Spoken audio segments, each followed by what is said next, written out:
आदरणीय शिक्षक बंधुओं, जैसा कि आप सभी जानते हैं कि बिहार में जनगणना स्टार्ट हो गया है, जिसका प्रथम चरण 7 जनवरी से 21 जनवरी तक पूरा कर लिया गया है। इस चरण में आप लोगों ने भिन्न भिन्न घरों में जाकर नंबरीकरण किया है। अब सेकेंड फेज जो है वह आपका 15 अप्रैल से स्टार्ट होने वाला है। तो सेकेंड फेज में हम लोगों को उसी जो भवन नंबरीकरण आप लोगों ने किया था उसी का डेटा आपको अब कलेक्ट करना है। तो अभी चूँकि सरकार पायलट प्रोजेक्ट चला रही है, जो आपको नंबरीकरण करना है उसी का पायलट प्रोजेक्ट अभी चल रहा है कि क्या क्या आपको परेशानी आ रही है, वो सारी परेशानियों को इस पायलट प्रोजेक्ट में इंगित करके दूर किया जाएगा। तो इस पायलट प्रोजेक्ट में कौन से फॉर्मेट पे डाटा इकट्ठा किया जा रहा है या आपको सेकेंड फेज में किस डाटा को कलेक्ट करना है, किस फॉर्मेट में कलेक्ट करना है, ये सभी आपको इस वीडियो में बताए जाएंगे। आपको बताते चले कि सेकेंड फेज में आपको जो डेटा कलेक्ट करना है वो आपको ऑनलाइन और ऑफलाइन दोनों मोड में कलेक्ट करना है। जी हाँ दोस्तों, आपको ऑफलाइन मोड में भी आपको एक फॉर्मेट मिलेगा, उसी फॉर्मेट पे आपको सारे डेटा को कलेक्ट करना है और वही डेटा को आपको एप्लीकेशन पर भी इंगित करना है या आपको फीड करना है।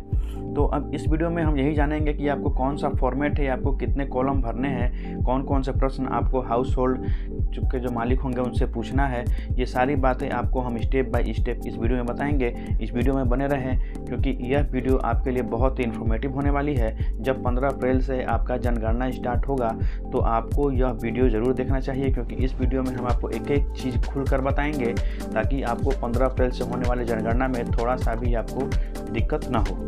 तो चलिए वीडियो को स्टार्ट करते हैं। आपको स्टेप बाय स्टेप बताते हैं कि आपको कैसे डेटा कलेक्ट करना है और किस फॉर्मेट पे आपको डेटा कलेक्ट करना है। तो वीडियो पर चलने से पहले आपसे एक रिक्वेस्ट ज़रूर होगा कि पहले वीडियो को पूरा देखें और अगर वीडियो पसंद आए तो वीडियो को लाइक ज़रूर कीजिएगा और शेयर भी कीजिएगा और सब्सक्राइब जरूर कीजिएगा। तो आइए सबसे पहले देख लेते हैं वो हार्ड कॉपी जिसमें आपको आपका डेटा कलेक्ट करना है हाउस होल्ड जा जाकर। तो यही है आपका वो हार्ड कॉपी, या यूँ कहें तो यही आपका वो फॉर्मेट है जिसमें आपको सारा का सारा डेटा कलेक्ट करना है घर घर जाकर। इसलिए दोस्तों आपको इसमें 17 क्वेश्चन पूछने हैं। जो भी हाउस होल्ड होगा, जो मालिक होगा, उससे 17 क्वेश्चन पूछकर आपको इसका जवाब इसमें देना है, वो भी सारे कोड में देना है।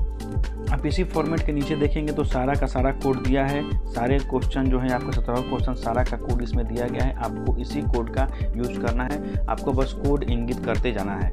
और आपको जातीय का कोड कौन सा देना है या एजुकेशन का कोड कौन सा देना है, वो सारा कोड इसमें आपको दिखाई देगा। तो आइए जानते हैं विस्तार से क्या क्या आपको भरना है और कैसे भरना है। सबसे ऊपर आपको लिखा दिखाई देगा बिहार जाति आधारित गणना, द बिहार कास्ट बेस्ड सर्वे। उसके नीचे आप आइएगा तो आपको प्रपत्र संख्या लिखा दिखाई देगा जो पहले से भरा हुआ रहेगा, पहले से वहाँ पे इंगित रहेगा। फिर आपको बार कोड दिखाई देगा। नीचे आपको अपना राज्य लिख देना है कि आप किस राज्य से बिलोंग करते हैं।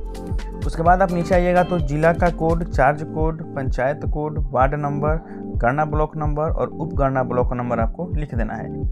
ये सारा डेटा आपको आपके बुकलेट के सबसे ऊपरी वाले पन्ने पर मिल जाएंगे, जो बुकलेट आपने भवन नंबरीकरण के लिए यूज किया था।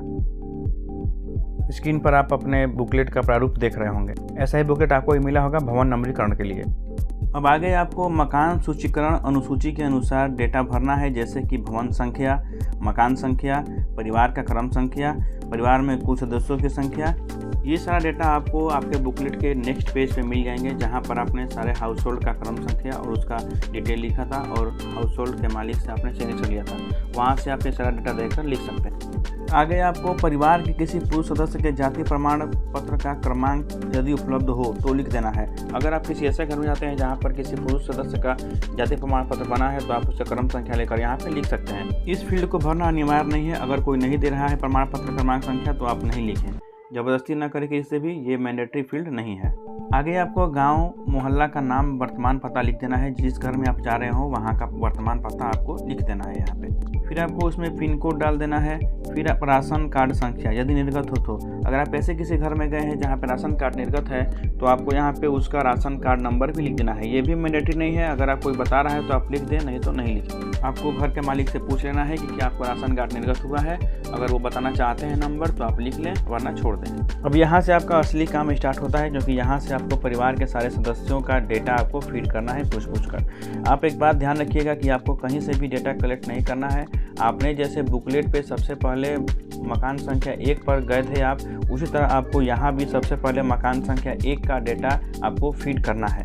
आप एक बात और ध्यान रखिएगा कि आपको इस फॉर्मेट पे केवल एक ही हाउस होल्ड का डेटा कलेक्ट करना है। जैसे कि मान लीजिए कि आपने अगर 50 मकान का नवीनीकरण किया है तो आपको ऐसे 50 बुकलेट दिए जाएंगे। आपको एक मकान का एक फॉर्मेट पर गणना करना होगा, एंट्री करना होगा। तो आपको गणना करने के लिए सबसे पहले भवन संख्या 1 के मकान संख्या 1 में आपको जाना है और वहाँ पे डाटा कलेक्ट करना है। सबसे पहले आपको क्रम संख्या डाल देना है। अगर किसी मकान में 10 लोग रहते हैं तो आपको 10 तक नंबरीकरण कर देना है। अब आपको आगे क्वेश्चन नंबर 1 दिखाई देगा, परिवार के सदस्य का पूरा नाम। अब आपको 1 नंबर में परिवार के सदस्य या कहें तो परिवार के मुखिया का नाम आपको यहाँ पे डाल देना है। उसके बाद क्वेश्चन नंबर 2 में आपको है कि पिता पति का नाम। आपको मुखिया, परिवार के मुखिया के पिता या पति का नाम यहाँ पे डाल देना है। फिर क्वेश्चन नंबर 3 है कि परिवार के प्रधान से संबंध। आपका परिवार के प्रधान से क्या संबंध है, उसका कोड आपको यहाँ पे डाल देना है। जैसे कि आप नीचे कोड में देख सकते हैं कि परिवार के प्रधान से संबंध का कोड यहाँ पे दिया गया है। अगर आप स्वयं प्रधान हैं तो आप 0-1 डालेंगे, अगर आप पति पत्नी हैं तो 2 डालेंगे, पुत्री पुत्र हैं तो 3 डालेंगे। ऐसे ही और सारे कोड नीचे दिए गए हैं, आपको कोड देख कर डालते जाना है। फिर क्वेश्चन नंबर अगर हम 4 की बात करें तो क्वेश्चन नंबर 4 में है कि आपका आयु कितना है वर्षों में। यहाँ पर आयु का कोड नहीं दिया गया है तो आपका जो आयु है उसको आपको यहाँ पे इंगित कर देना है, लिख देना है। आगे क्वेश्चन नंबर 5 है कि आपका लिंग क्या है।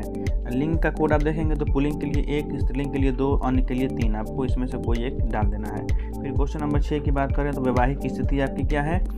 आप इसका भी कोड नीचे देख सकते हैं। अविवाहित के लिए 1, वर्तमान में विवाहित के लिए 2, विधवा के लिए 3। ऐसे ही आपको आगे भी कोड मिल जाएंगे। क्वेश्चन नंबर 7 की बात करें, धर्म आपका क्या है। धर्म अगर आपका हिंदू है तो कोड 1 डालेंगे, इस्लाम है तो कोड 2 डालेंगे। ऐसे ही आगे आप बढ़ते जाएंगे। क्वेश्चन नंबर 8 है आपका जाति का नाम एवं कोड। अब जाति का नाम एवं कोड आपको इस बुकलेट में कोड नहीं मिलेगा। आपको जाति और शैक्षिक योग्यता का कोड डालने के लिए अलग से एक बुकलेट दिया जाएगा, इसमें सारे कोड आपका इंगित रहेंगे। जाति का कोड और शैक्षणिक योग्यता का कोड का जो भी प्रारूप है मैं आपको आगे वीडियो में दिखाऊंगा।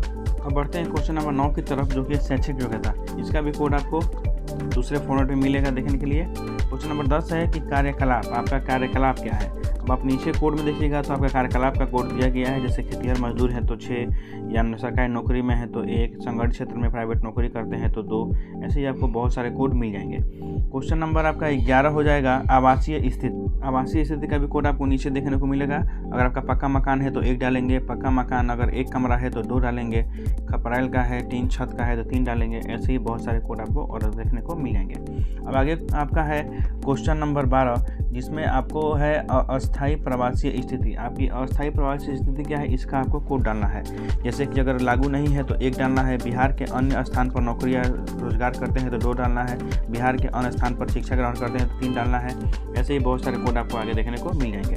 अब बात करते हैं क्वेश्चन नंबर 13 की, तो आपको कंप्यूटर, लैपटॉप का भी डाटा यहाँ पे डालना होगा। जैसे कि अगर आपके घर में इंटरनेट के साथ लैपटॉप या फिर कंप्यूटर है तो आपको कोड 1 डालना है, और अगर आपके घर में इंटरनेट के बिना लैपटॉप या फिर कंप्यूटर है तो आपको 2 डालना है, और अगर आपके घर में लैपटॉप या कंप्यूटर है ही नहीं तो आपको कोड 3 डालना है। आगे बढ़ते हैं क्वेश्चन नंबर 14 की तरफ। इसमें आपको मोटर यान का डिटेल डालना है।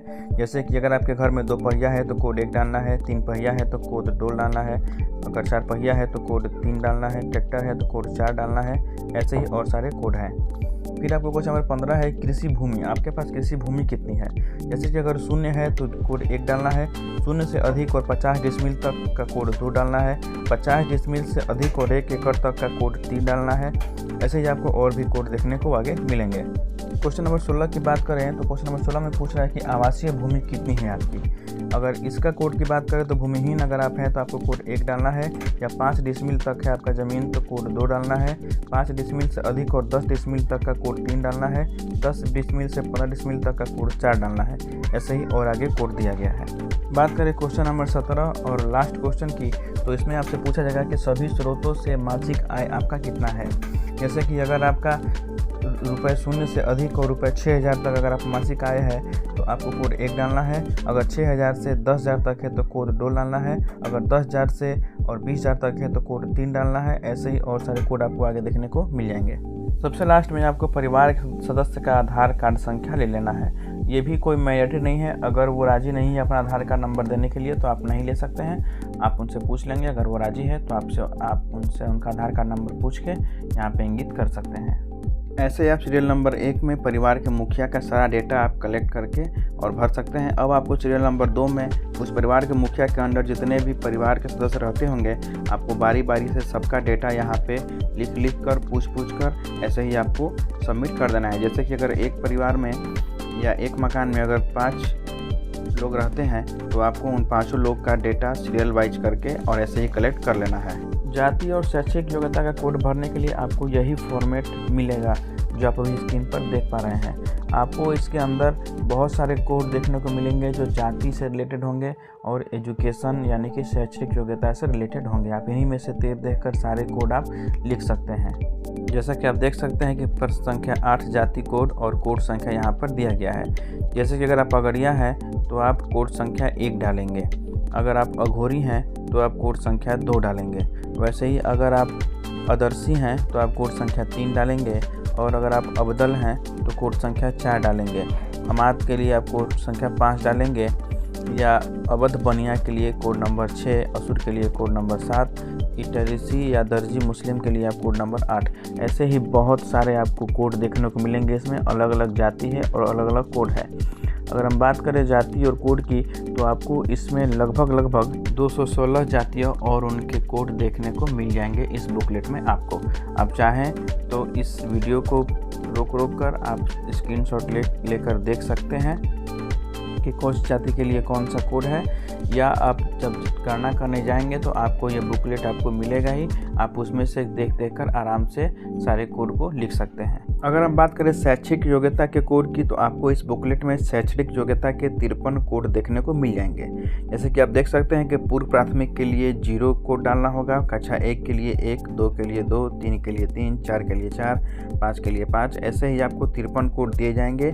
आप पूछ लेंगे, जिसका भी आप डेटा फीड कर रहे होंगे उनसे पूछ लेंगे कि उनका शैक्षणिक योग्यता क्या है और उनका कोड उनके सामने आप इंगित कर देंगे। तो इस तरह से आप जनगणना का पूरा डेटा कलेक्ट कर सकते हैं और सही भर सकते हैं। अगर आपको ये वीडियो थोड़ा सा भी अगर इंफॉर्मेटिव लगा हो, आपका हेल्प किया हो, तो आप अपने शिक्षक साथीगण के साथ इस वीडियो को ज़रूर शेयर करें और चैनल को सब्सक्राइब जरूर करें और वीडियो को लाइक ज़रूर करें।